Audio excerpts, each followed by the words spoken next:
Hello, everyone. My name is Jeff Hahn, and I'm facilitating the afternoon webinar series for Corwin. Welcome to What Do I Teach Readers Tomorrow? A moment-to-moment decision-making guide with Gravity Goldberg and Renee Hauser. Now I'd like to turn the meeting over to Rebecca Eaton from Corwin to introduce Gravity and Renee.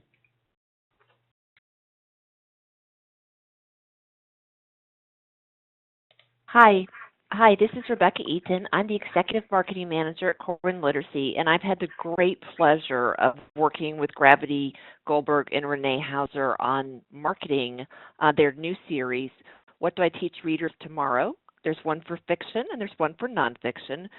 Gravity also has a previous title with Corwin, Mindsets and Moves. And I just want to tell you a little bit about them. They are fabulous people to work with. They are energetic, they are exciting, they are full of new ideas, and they're really quite fun to work with. From the start of their collaboration, Gravity and Renee have been deepening their ideas about how teachers make decisions each day. In the years since they worked together as staff developers at Teachers College Reading and Writing Project, they have each gone on to found professional development organizations focused on literacy. Renee's on the West Coast, Gravity's on the East Coast. The constant in all their work is to model for teachers how to develop classroom communities of readers, writers, and thinkers that thrive on student choice and voice. What Do I Teach Readers Tomorrow reflects the author's work in schools, their conversations, and a friendship built upon thousands of miles of swimming, biking, running, and yes, crossing triathlon finish lines together. So I'd like to turn this over now to Gravity and Renee, and thank you everyone so much for attending. We're in for a good presentation. Thanks, Rebecca. Yeah, thank you, Rebecca. So this is Gravity here, and I'm going to start us off. You probably will get to hear the differences in the voice. So this is me, and Renee, do you want to say hi? Hi, everyone. So we start every presentation and every day with gratitude. So I wanted to start by sending some gratitude to everybody who here is joining us live, and those of you who will hopefully get to watch this recorded. Also want to send some gratitude toward Corwin and, of course, my co-author and very dear friend, Renee Hauser. Thanks. So the way we're going to be structuring our a little bit less than an hour we have together today is we're going to start off with some theory, but bringing theory into a very practical way around decision making. We're going to show you some examples from in some of the classrooms that we've worked, and then we're going to take you really into a classroom with a video, and you'll get to see us coaching and conferring with the students. So we'll go from big picture to the sort of minutia details we need as teachers working one-on-one with students. The other thing that's important to maybe talk about is why the books and the webinar are called What Do I Teach Readers Tomorrow? So coming up with a title for a book is usually a really daunting, hard process. That's been my experience. But one of the things Renee and I noticed is we have the privilege of working in classrooms many times a week around the country, and we'd often model a lesson. And at the end of the lesson, teachers would say, wow, that was wonderful, but what do I teach tomorrow? And we noticed that question was coming up over and over again because we know how much work it takes to decide the answer to that question. And so these series really stemmed from our best attempts to help teachers answer that question of how does today's learning influence tomorrow's teaching? And we're going to give you a little bit of a sliver or a slice of what we found. So let's go to the next slide. So the first thing I want to do is ask you, Renee, how many decisions do you think you made today on a regular Monday after a weekend? Okay, so it's Monday. I made a lot of decisions around my commuting patterns, right? Whether or not which interstate to take, and you could probably say I made decisions about my outfits, or not really though, I often wear the same thing every day. What to eat, I also allowed myself to think about when to use the bathroom. I also navigated a lot of facial expressions of teachers I worked with. Yeah, a lot. Yeah, I'm getting to be tired. I'm on my third cup of coffee. Yeah, so we know what it's like to make lots of decisions all day, and I've actually never, ever met a teacher who didn't come home at the end of the day utterly exhausted. Even if we're inspired and had one of those amazing teacher days that remind us why we got into this, there's still a level of fatigue. And one of the interesting things we found is there's actually a physiological, real complex called decision fatigue. Like, we are not making this up. This is not in our heads. That when we're asked to make decisions, there is a certain breaking point, so to speak, where we literally cannot make another decision. And what the brain does when it gets to that decision fatigue point is it looks for shortcuts. So it's either having somebody else make the decision for us, or checking out, or just going with the first option that's in front of us. And there's lots and lots of days, probably more days than not, when I get to that point of decision fatigue, and I know so does every teacher I've worked with.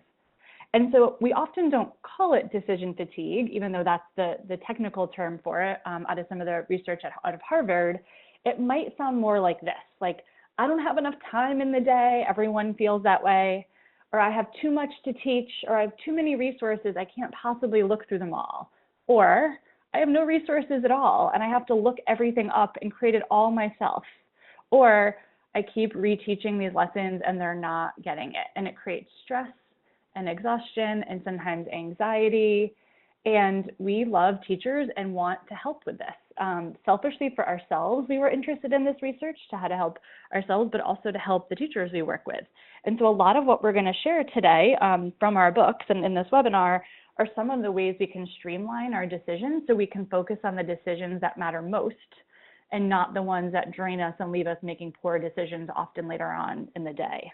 Like for me, it's that decision of what dessert to eat at the end of the day is always not really thinking about it. It's a habitual, what's the easiest thing to do, and it's often cookies, which is not always bad, but I'd like to sometimes have a little more willpower. So one of the things we're going to ask folks to do is during the time today in that chat feature, you can share with Renee and I, and we'll be the only ones who will see it. Not everyone will, but what are some of the decisions that you had to make today? And it could be as a teacher, or it could just be a decision that you want to share that you had to make with us, and we'll share some of those out with the group, especially the ones that are the most interesting or the most surprising to us. You can go to the next slide. In our book, we were wanting to make quizzes kind of like the ones we read as teenagers in Cosmo and those sort of girl magazines that we would read when we were teenagers. And we tried our hand at that. And I have to say, I have a lot of respect for people who can make those quizzes because it was much harder than we thought. So instead of turning it into a Cosmo or YM style quiz, we decided to make them as questionnaires. And the first questionnaire we have early on in chapter 1 that you can see a screenshot of on the slide here is helping us look at the type of decision makers we are. Because if we're going to try to combat decision fatigue and not be so exhausted, we have to sort of look at our current status. And so the poll we're going to ask you to take is one of the questions from this self-reflection questionnaire. And this is anonymous, so you don't have to out yourself if you don't like the answer. We're looking for honesty here so that we can help you for the whole rest of the webinar make the most of those decisions. So let's go to that poll, and I'll read the questions and ask everyone to sort of have an honest self-assessment. So here they are. So after making your reading instructional decisions, how do you tend to feel? Do you tend to feel A, anxious and worried? Will this really help students? B, like I'm second guessing myself and in need of some colleague support? C, confident my students are getting just what they need next. And if, by the way, you all answer C, then we can just, call it a day, and I want to know your secrets. And D, exhausted from all the time it took to decide what students need next. So take a moment to sort of reflect on for yourself when you're deciding what to teach in each moment or in each day, how do you tend to feel? And take a moment to answer that poll, please.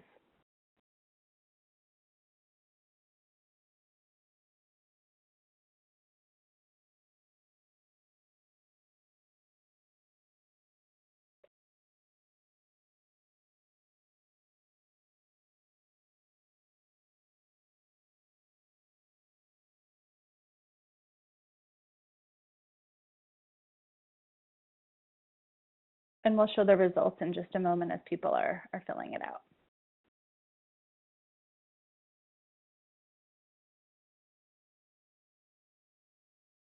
Interesting. So it looks like the winner for the most popular vote is B, like I'm second guessing myself and in need of some colleague support. That's probably how I would answer too. And then we have a tie for no answer, which is totally fine because maybe some of you could not make one more decision today. And D, exhausted from all the time it took. And this is pretty much exactly what we're finding when we work with teachers and we ask them these questions. This very much mimics what we're seeing in our conversations with teachers. Renee, did you want to add anything that you're thinking when you see these results?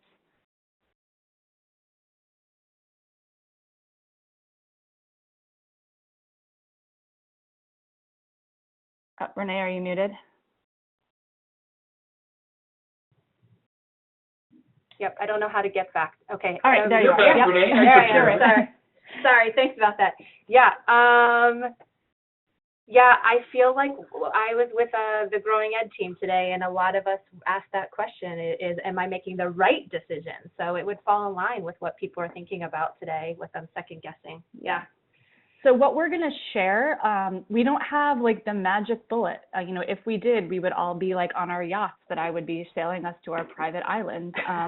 If there was a secret answer to not second guessing ourselves as teachers, that's actually, I think, part of what makes us so dedicated. But we do want to share with the rest of our time today some things that have helped us to second guess ourselves a little less and feel like we're hitting the target more in those decisions.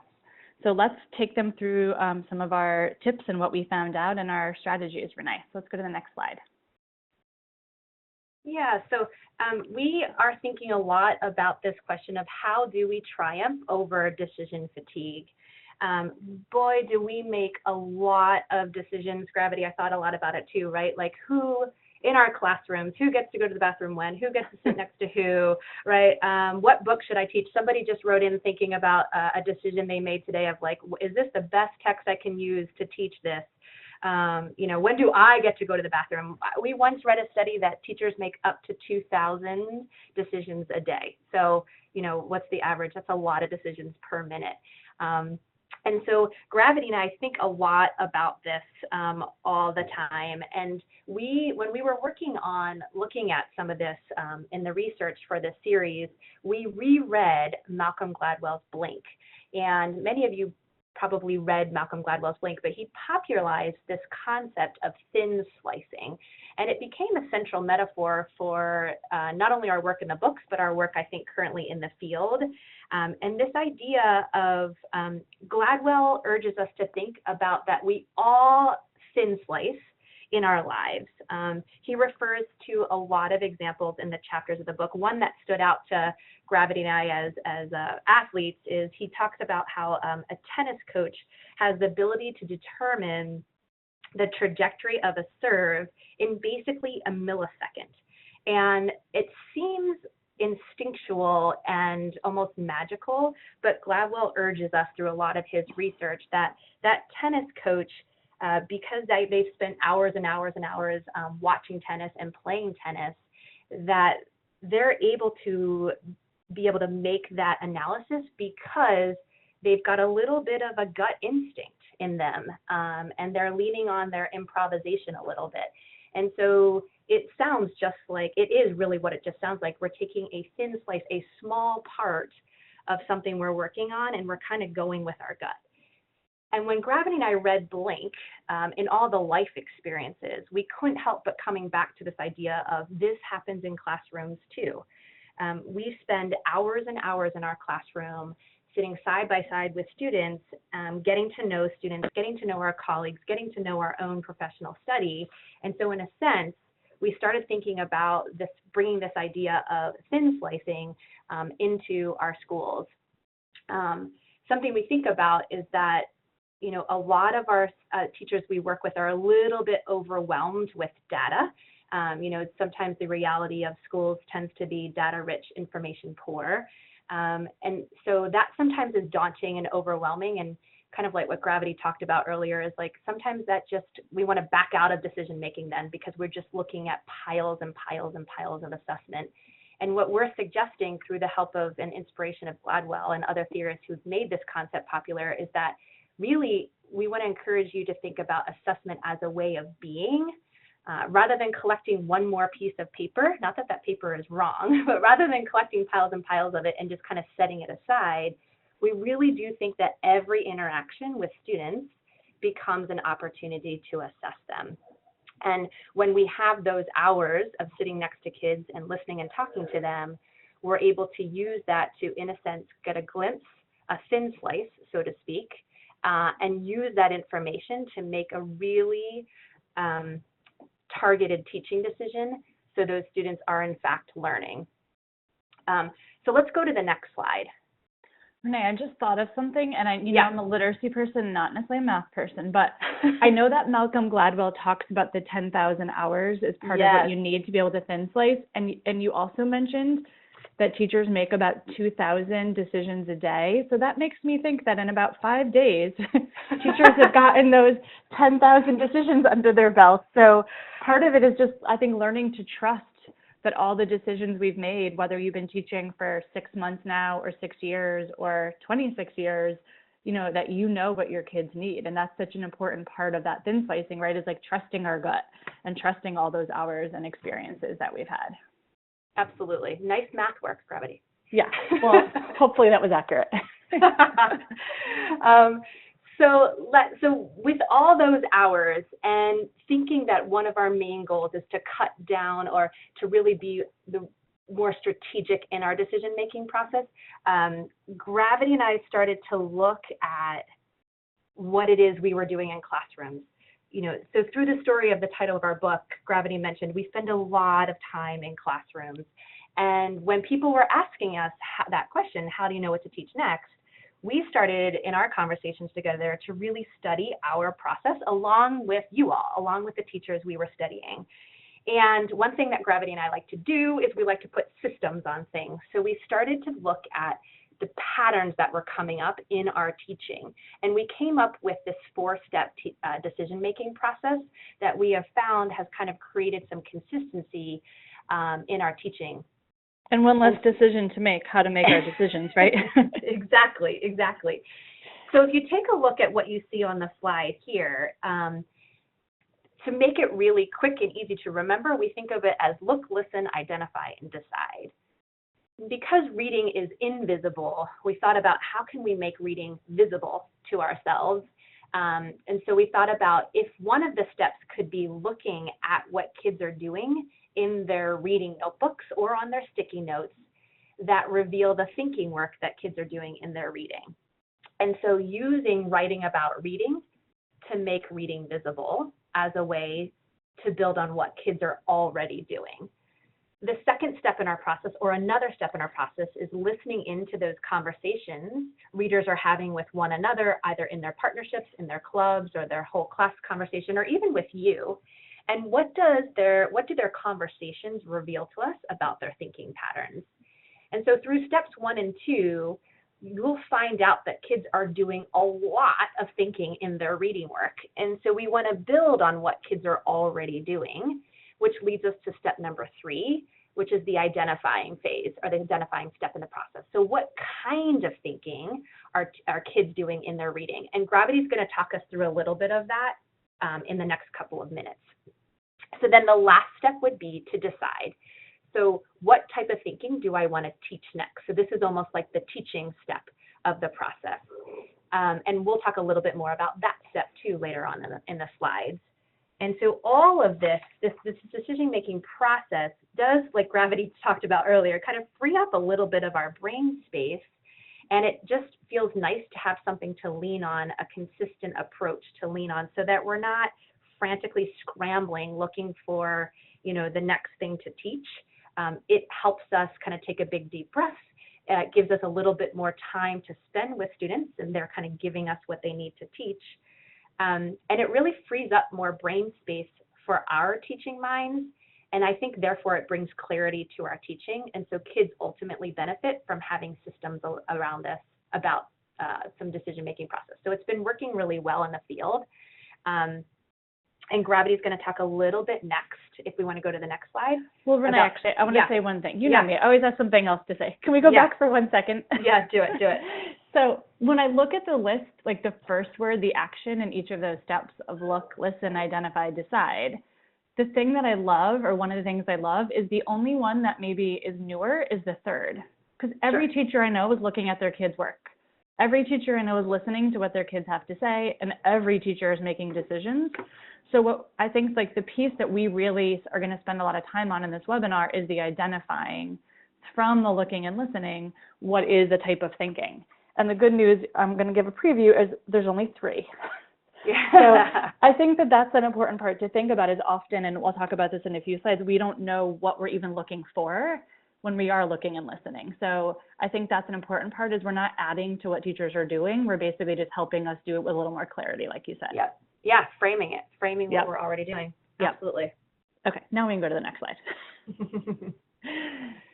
So in our quest to streamline and simplify so that we're not making 180 decisions across 180 days, we started to look at the kinds of teaching points and skills that we were teaching, and we realized that we didn't need to teach 180 different skills. We actually didn't even need to teach 18 different skills, that all of the things we were teaching when it came to thinking about reading came in these 4 main categories. Actually, 2 categories or focus areas when we're reading fiction, and 2 when we're reading nonfiction.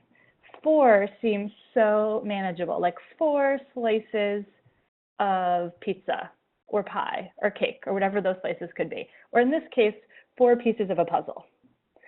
And so the 2 that we really focus on when we're teaching reading are students' ability to understand the characters in their book and to interpret themes.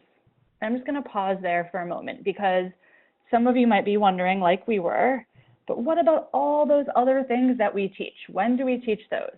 So let's try it out, because that's what Renee and I did. We tested like all the skills that we were teaching and said, does it fit under either of these focus areas? So one of those might be, well, what about understanding setting? Like, how does setting have an important part doesn't setting have an important role to play? And yes, but setting is only important because it's the place where characters are. Or setting is important because it's a symbol that's showing us something that has to do with the theme of the text. So it's not that we're not teaching something like setting, but it's all under the area or the focus of characters or themes. And when we were reading nonfiction, we realized all of the skills we were teaching either fell into the focus area of synthesizing information, which really what we mean by synthesis, because that word means like everything and nothing. It's such one of these, fancy academic words that I feel like often can be so confusing, especially for students, is we really explain it to them as synthesis is the ability to put the smaller pieces of information together to understand the whole and to come up with those bigger ideas of the whole. And so that is one main area that's essential when we're reading and teaching nonfiction, and the other is the ability to understand perspectives. And by perspectives, I mean our own perspective as a reader about this nonfiction topic, the author's perspective, and maybe even if we're reading this with others in a small group or in a book club or in our class, the perspectives of others who also are thinking about this topic. And this is so important, not just from a reading point of view, from a citizenship point of view, the ability to be able to understand the perspectives of others and respect those. So when we think about that, an example of how other skills might fit into these categories could be something like, but what about unfamiliar content-specific vocabulary? Well, that's one of the small parts that we need to teach kids to figure out in order to synthesize. But really the way that we figure out the meaning of an unfamiliar word in a nonfiction article or a book or video is by seeing how that word or that piece fits within the larger sentence or paragraph or page or context. So even that skill is really a part of synthesis. And so we've tested it, right, Renee? And so far, yes. all of the comprehension skills that we would be teaching fall into one of these 4 categories. And so because of that, it feels so much more manageable to either chunk our year or our units or our decisions into one of these 4 areas and see it that way, rather than thinking that we're planning 180 or even 18 different focus areas throughout the year. And so in our books, in the fiction book, we have a chapter on understanding characters and a chapter on interpreting themes. And in the nonfiction, we have a chapter on synthesis and understanding perspectives, with lots of lesson ideas of sort of if your students are doing X, Y, or Z, here's a lesson you might teach for that. Again, trying to streamline our decisions that we're thinking about 2 areas at a time in fiction and 2 areas at a time with nonfiction. So let's look at the next slide for what we mean by like, what are we looking for and how would we know what lessons to teach? So Renee and I are famous for walking around with clipboards. I haven't found one that fits in my new purse yet, Renee, but you know I will, because we love to carry clipboards with us, not just to take notes, although that's part of it, but also to like have little sheets for ourselves of like what it is that we're looking and listening for. Because I've found when I'm meeting with students in a conference or in a small group, it's easy to get distracted by everything they might need, or sometimes with our really, really strong readers to not know what to teach them because they're doing everything we taught in the whole class lessons, and that can be really challenging also. So what we have done is really tried to think about what do we look for, and I have this one example here is for understanding characters, but we have one for each of those focus areas. But what we're looking at here is a clipboard note on what do we look for, and there's really 3 different types of thinking that we realized students of all levels, even adults, that we do when we're studying characters.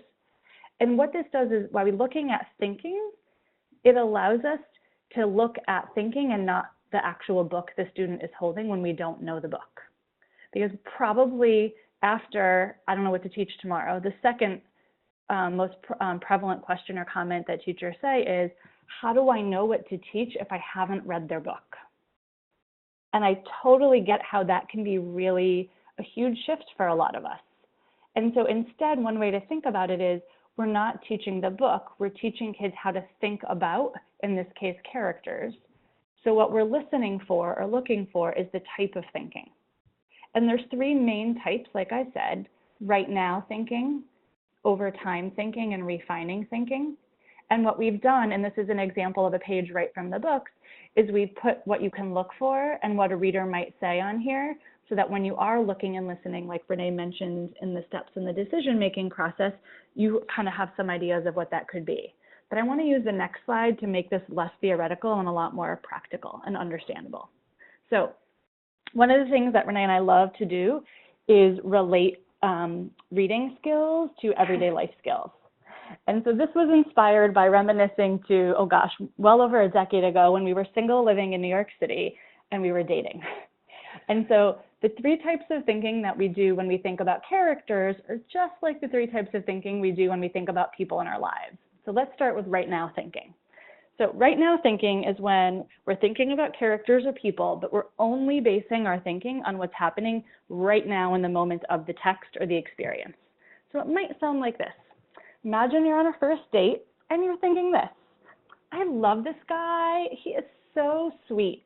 He's talking about his mom with such love and adoration. So you can see, right, Renee, right? It's just this one moment when he's talking about his mom. Now, overtime thinking is when we're basing our thinking not just on this one moment, but on a pattern of what's happened before in the text. So even if we're on page 36, we're not just thinking about page 36, we're thinking about all those 36 pages. Or maybe we've been dating a few weeks and now we're thinking about all of those dates over those few weeks, and our thinking might sound like this: he is so sweet and also a bit of a mama's boy. It's great he loves his mom so much and talks about her a lot and goes on vacations with her and eats dinner there almost every night. So you can see this kind of thinking is based on multiple experiences, and if this was characters, it would be like multiple parts of the text. And the 3rd type of thinking is what we call refining thinking. And this would be now, it's been a month in dating, and it's not necessary, yes, it can combine right now and over time, but it's your willingness to revise your thinking or be more specific or even change your mind. So now it might sound like this: he is so immature and needy. It's like he wants me to be his mom. I need someone who is independent and can make choices on his own. Loving your family is important, but so is being your own person. Last date for sure. So you can see how the thinking changed. I put it in, bold, from he is so sweet, but also a bit of a mama's boy, to immature and needy. And I think it's easy to see when we look at examples from dating or in our lives, that this is the same kind of thinking that we want students to be able to do when they're thinking about characters in books. That the ability to think right now about a character, but also accumulate information across a text to form an idea, but also be willing to refine or revise or even change your mind if needed. And by explaining it even to students as right now, over time, and refining, they can understand that concept. But it also, again, going back to thin slicing, it helps us know what are we looking for. So when we go back to that 4-step decision-making process, remember step 1 was look, step 2 was listen, but step 3 is the one we're talking about on this slide, like deciding on their current type of thinking. And so I can look and listen and say, are they thinking mostly right now about the character, over time about the character, or are they really refining their thinking about the character? And before I decide what to teach, I want to know what type of thinking they're doing right now about the character, so I know where to go next. So we're going to spend the next few slides showing you some student examples and kind of taking you through and showing you how we go through that process. But basically, let's all remember those 3 right now, over time, and refining. And Renee is going to take us to the next slide and try it out. That feels really nice, Gravity. It feels really clear. But now I am thinking about dating stories, but I'm going to move my brain. Okay. Okay, so let's take a look. We've got Michelle's notebook entry here, and I want to start thinking about, applying our 4-step process. And so we don't have Michelle here with us, so we can, though, take a look at her work and thinking about what is she already doing in this notebook that we can see, and perhaps get to that identity phase of I'm thinking about right now, over time, or refining. And so it's interesting when I see Michelle, she does have a system for organizing herself. She's got a chart made here. She's got some sketches, and it looks like she's also even imagining what those characters are saying. You can say, hey, losers, gulp, come on, Willow. And so she looks like she sees them in her mind, and she's imagining what they might see on the left-hand side through her quick sketch and even some of her dialogue. And on the right-hand side, she's thinking about what that character who looks like Willow is doing right there in the moment, right? Willow doesn't want to try her magic. It looks like on the bottom, she's also looking at another character, right? Just Lucinda, who I think is Willow's sister by her parenthetical thought there. And Lucinda's she's in the situation, and she's like kind of being nervous about, ironically, a boyfriend coming over. So she's fussing over her dinner. So Gravity, thinking about what you just took us through, it seems like Michelle is in the moment, right? She's doing some right now thinking, because she's got the 2 characters don't seem connected on this notebook entry. She's kind of thinking a little bit about Willow in a particular scene, and then a little bit about Lucinda in a particular scene. So she understands it, right? But it seems like it's like right now in that particular scene, kind of on the page. Yeah, and when I'm looking at this, Renee, too, so her teacher modeled how to set up a T-chart, but she chose to use it, and she chose these categories, right? So I think that also gives us, like, we know she's looking at things, like you said, right?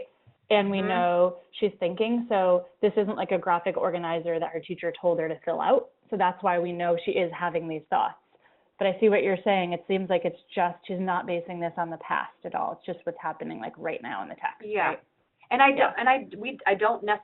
don't know 4th grade fairy, but I can learn a lot by looking at this notebook entry and what she's done in it. Right, because even if we haven't read the book, we know what we're looking for, one of those 3 types of thinking. I mean, it seems like she's not refining or thinking or looking over time. It's like right now what's happening. So let's take a look at the next slide. Yep.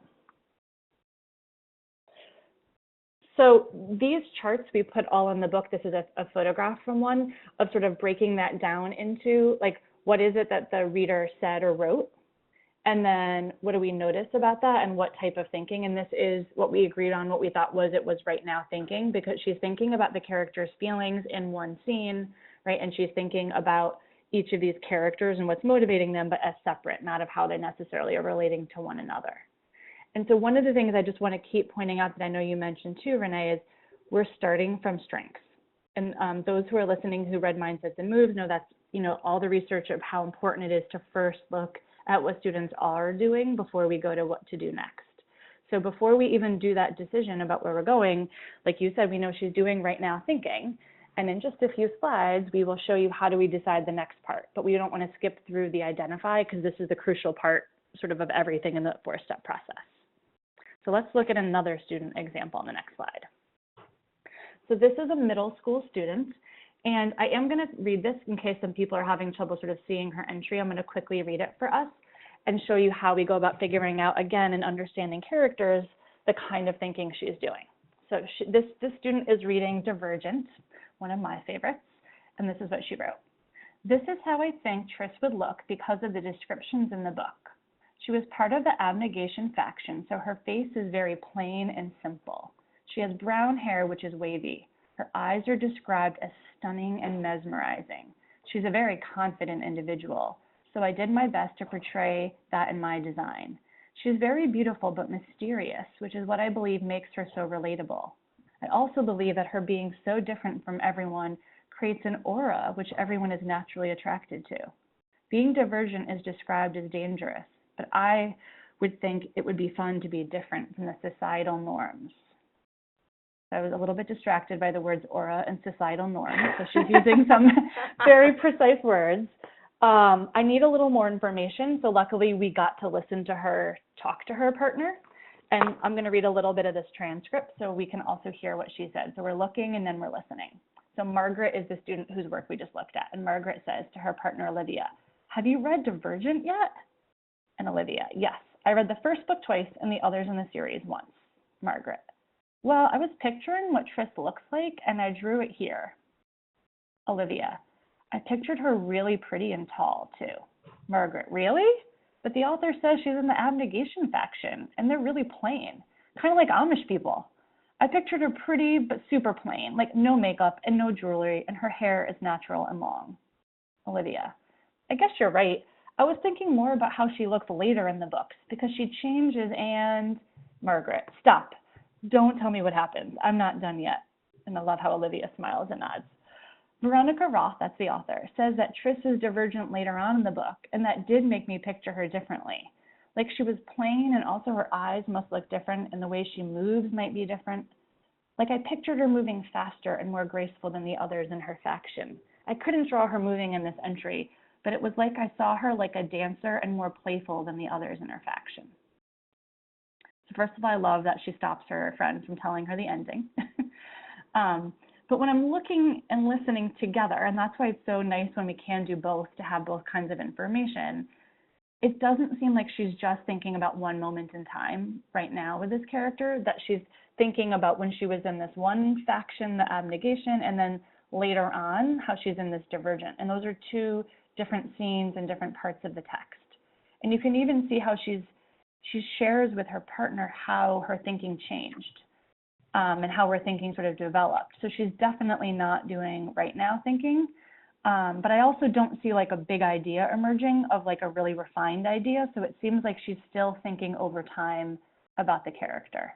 Do you want to look at that chart, Renee, and talk a little more about that? Yeah, so let's go to the next slide. And okay. as I listen to you, Gravity, it seems like this is not necessarily all the cases, but a lot of times when kids are doing right now thinking, it's often in a scene and sometimes can sound like a recall, right, or an image. Yep, and it feels like the difference between these two readers is that she really does have a theory built about this character, or her own thinking, or an idea and her description that sometimes comes out in over time thinking.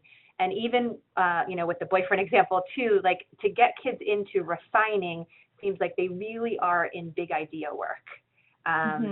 And so that could not always the case, but just that struck me when we kind of compared these two readers together, that if you look at this chart, what we're trying to show in this chart is our thinking work as teachers when we get to look and listen. So this thinking this chart kind of captures our thinking in the identity stage of our 4-step process. At the identify stage, you're saying, right? Sorry. The identify stage and our 4-step process. And so you can see by together looking at that reading notebook and listening to the partnership conversation, we have more information to assess the reader and kind of get a better sense of the type of thinking she's doing is over time, because she's able to put things together. Yep. We're not necessarily saying you have to create these charts, of course, unless you, of course, want to and find it helpful. But I can imagine if you were working with a coach or a colleague, or even like a whole staff PD situation, these charts might be interesting to take to your group to study together, just to kind of practice and take yourself through, like give yourself permission to have like an exercise together to think through just like, what does it sound like? What does it feel like to look and listen? What does it feel like to identify, and then move into the next stage, which is the teach phase. Yep. So now that we've had 2 practices and shown people how we do look, listen, and identify, you want to go to the next slide and show them the decide, the 3 choices? Sure. So thinking about that 4th step is, okay, I need to decide what to teach next. Gravity and I, again, spent a lot of hours looking at our own teaching, and we found some patterns. So we thought a little bit to share those patterns with you. So we call this part the 3 teaching choices we can make. And again, you want to think about the first word in each of these sentences: name, show, and coach. So really, when I go through this 4-step process, some of your readers might benefit from the type of teaching where I'm naming and reinforcing, just by basically telling the readers and encouraging them, this is what you're doing. Did you know that you're doing this? And I know in my life when I'm learning new things, I often don't know why, what and why I'm doing. Like when Gravity and I trained for triathlon, I don't know how I got across the pool, but it was helpful to have Gravity say something like, I think you got across the pool because you had your arms straight. So a lot of times it's really helpful to have someone name for you what you're doing, especially when you're new or just need a little bit of encouragement when you're taking on a new skill set. And Renee, it's interesting you say that, because just today when I was talking to another Corwin author, Patty McGee, she was saying it's the difference between something being like incidental versus intentional. Like when somebody names it for you, then you can make it intentional. And so many of our students are doing things sort of incidentally or accidentally, right? Yeah. So when we name it for them, they can own it in a way that then they can choose to do it again. And I think that's so helpful, that we're not always thinking we need to teach something brand new to every reader. Absolutely. So the next time I swam, I kept my arm straight, right? Because Right. Gravity named it for me, right? The idea of showing readers is something I know a lot of us do. Showing is where we invite kids into our procedural, almost like our how-to, watch how I do this skill. And then the third type of teaching your kids might benefit from, your readers might benefit from, are coaching your readers to apply a strategy in another part of the book, or maybe even in another book. So those students, those readers are, almost like using but confusing strategies, right? To use that phrase, but thinking like they just need some help, or they really are really good at applying a skill in one part of the book, and they need you to coach them to try it in other parts of the book. So name, show, and coach, we thought are helpful to think about. I have 3 choices when it comes to teaching, to eliminate frantically trying to think about how will I teach this. I'm either going to name and reinforce, I'm going to show in a procedural, like kind of step by step, or I'm going to coach kids or almost remind kids how to kind of take this on. And Renee, most of the teachers that I work with do all 3, and that's another reason why conferences go so long, or they're so tired at the end of the day, right? So we're trying to not that people need our permission, but let people know it's rare we would do all of these things. We pick one. And sometimes we don't know when we just go with the one that our gut tells us, right? We do a quick little thin slice and we say, think they don't need to learn something new right now, I'm going to name it for them. Or they've been doing the same thing for a while and now I want to show them something else, right? So it could be, absolutely, so it could be interesting to think about, if you looked back on your day today, not only a lot of you are sharing with us the decisions you're making and even decisions you're having for dinner tonight, but the idea of what kind of teaching did your teaching fall into? You probably have a story of naming for a student or showing or coaching. And it could be interesting tomorrow to think about making a plan, like which students in your class need which type of teaching, so that you aren't exhausted by the end of the day because you're making really intentional decisions. Mm-hmm. Exactly. So we're going to invite you into a classroom, right, Gravity? We're going to see Natalia? Yes. So that's the next slide. So we're going to watch Renee and I working with Natalia. And just to be super clear, Renee and I do not often get to work 2 teachers and 1 student in a conference, but that's what you get to see here.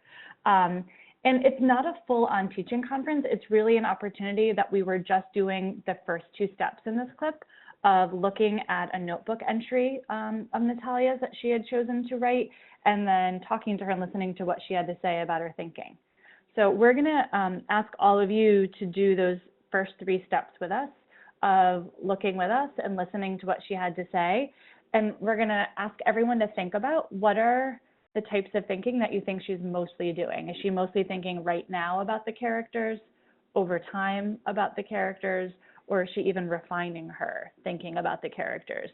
And I'm going to ask you to take a little bit of a risk and write what you think in the chat button. And again, only Renee and I see it, and we will have no judgment at all because there isn't a right answer to this. It's whatever your teacher gut instinct is showing. So we're going to watch the first few minutes of this and get a peek into Natalia, a 3rd grader, and her thinking about, what's the cat book called, Renee? Bad Kitty. Bad Kitty. Thank you. We're going to get to see her with Bad Kitty.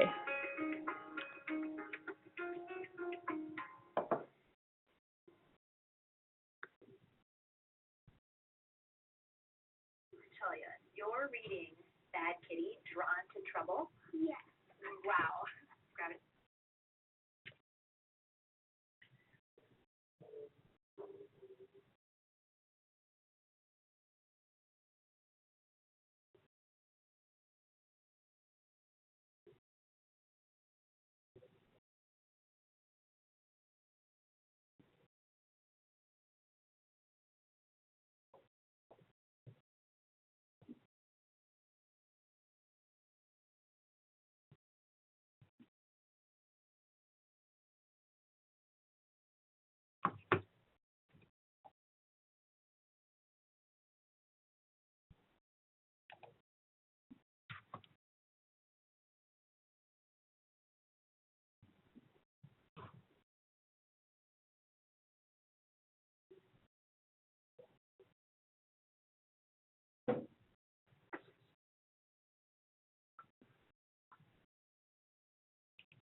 So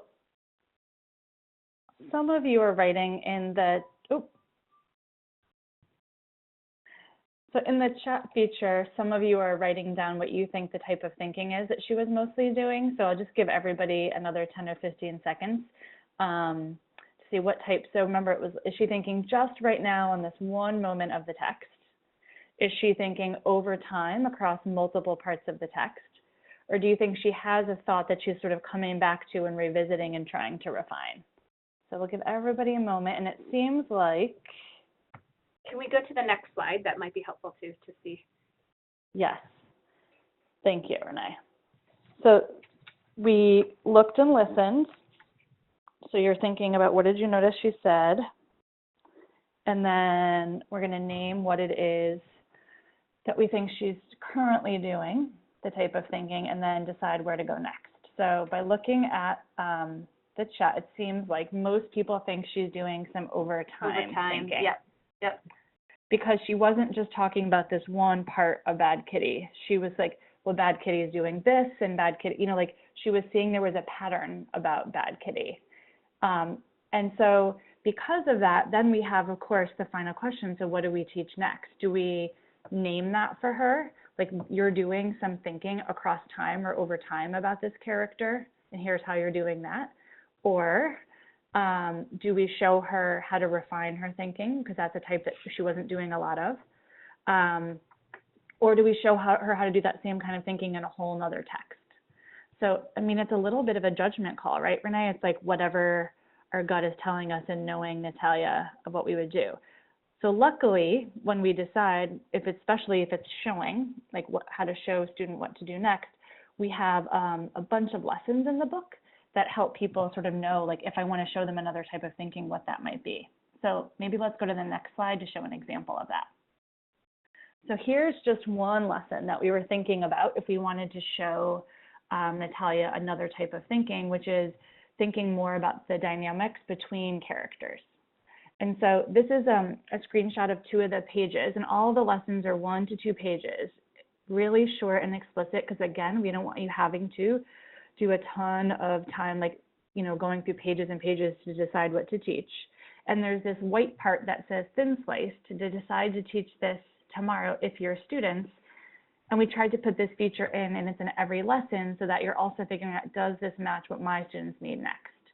And so we were thinking this could be an example of teaching her, since she knows how to think over time about the Bad Kitty, could we get her to also think about the dynamics between characters? And that's something we could show her in one of our books. And this is just one of dozens and dozens of lessons that we have organized by those 4 major skills of characters and themes, and then in nonfiction, synthesis and understanding perspectives. And it feels like Gravity, it feels fun to think a little bit about that there are going to be students in your classroom who will benefit from each of the 3 types of teaching. Mm-hmm. And so that could be interesting to think about. Every year you're going to have students who are going to react to different kinds of teaching and in different text types and different genres. And so that is really interesting to give yourself permission to really think strategically about which students in which type of teaching. Absolutely. You know, like Natalia was very open, and she's like very much willing to let us show her another type, or to some students might be more hesitant and maybe want us to name what they're already doing in that teaching moment and sort of build up their self-confidence and their willingness to take a risk with something new. We might not do that early on like we would with Natalia. And the big thing I want to just say now, more for myself than even just for everyone else, is there's not a wrong decision if it's based on the students that you're sitting with right now. Like, the only wrong decision would be teaching something because someone told you to that doesn't match your students. But if it's based on something you noticed in your students, then there's not a wrong way to go. So I think that just helps me to sleep every night when I'm still second guessing myself, is knowing it's based on what I looked and listened to and the type of thinking that was my best gut instinct and thin slice. So I'm going to go with it and trust myself. And say, I've spent a lot of well-earned hours with those students. Exactly. which are going to help you improvise and kind of help you with that teacher's gut instinct. Absolutely. So we only have a few minutes left, Renee, which we knew would happen, even though we have so much to say.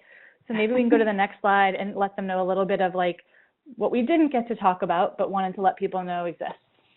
Absolutely. So this is only the beginning. This is only the beginning. We want to continue studying with you more. And so join us. There's lots of ways that you can join us. If there's a lot more to what we talked about today in our book series. So we've got lesson ideas. We've got more videos. Lots of Gravity and I take you into a lot of videos. There's great places to start in terms of if you're sitting thinking, how do I get more student conversation going up? Somebody in the chat panel talked a little bit about having multiple entry points, so having some reading, writing about reading, and some conversation. So there's help in the book series to think about getting reading notebooks up and going and getting really particular classroom conversations coming up. So we have lots of lessons, lots of videos, and some great clipboard notes that you can replicate and try out and give us your feedback. So please join us in thinking a little bit more, and then we'd love to know how it's going. Let's go ahead to the next slide. So if you think a little bit about what's your 48-hour plan, so to speak, thinking about, some of you might have a lot, some of this might have felt confirming to you, thinking about, okay, I've got a lot of this happening in my classroom, what's my next step? Hopefully some of you found an entry point somewhere today in thinking about what you want to think about with your students and your colleagues back at your sites. So if you could leave us in the chat box something that you're thinking about, that you're either going to study personally with a colleague, or you already know some students on your roster that you're going to start a conversation with tomorrow. And while that's happening, go ahead and we can go to the next slide. So Renee and I are both on social media, and we would love to hear feedback from all of you and keep in touch with different ideas of what's going on in your classroom. And we always share examples of what's going on in the classrooms we're lucky enough to go into. So one is that we do have a website. That's www.gravityandrenee.com. You can use that hashtag on Twitter. And you can also follow each of us on Twitter, and we're pretty active on there. We participate in chats, and we tweet resources and ideas, and I'm guessing a lot of you maybe even found this webinar that way. And an example on the right-hand side are just some of the recent posts that we have on our blog, and all of our blog ideas come from questions from teachers. So feel free to contact us through the website or tweet at us or put a comment here in the chat about what do you want to hear more about that we didn't maybe get enough time to talk about today, and that will probably be one of our upcoming blogs. And some of our blogs are also video blogs. So a lot of times we'll answer questions, especially when we can get together live with one another, through making a quick home video and answering you that way. So stay tuned for videos and or more traditional blogs that answer some of the questions that you have.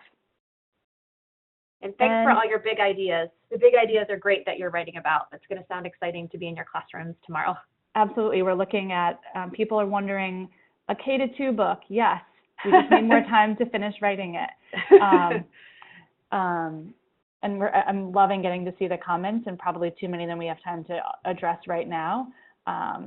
Perhaps even a high school book. Somebody's thinking about their working with high school students too. Yes, Absolutely. I'm pushing Renee for that one too. So we just need the time in the day, because we are in classrooms almost every day.